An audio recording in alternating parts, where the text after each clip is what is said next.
Gonorrhoea রোগের লক্ষণ। Gonorrhoea রোগ হলো যৌনবাহিত সংক্রমণ।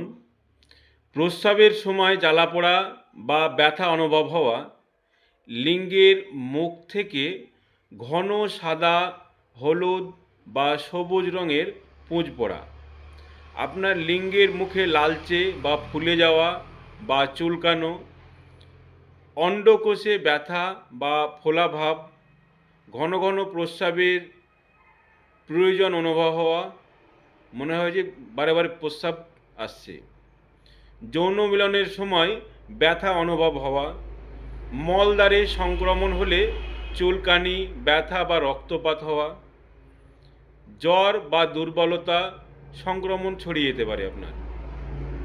এতে এই গনোরিয়া রোগের জন্যে আপনার বন্ধ্যাত্বার ঝুঁকি বাড়ে।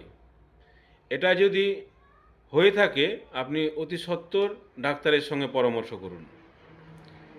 আমাদের এই ভিডিও কেমন লাগছে, কোথা থেকে দেখছেন অবশ্যই জানাবেন। এই ভিডিওটি অন্য মানুষের সতর্কবার্তার জন্য ভিডিওটি শেয়ার করুন। ফলো দিয়ে সঙ্গে থাকুন আগামী স্বাস্থ্যকর টিপস পেতে। ধন্যবাদ।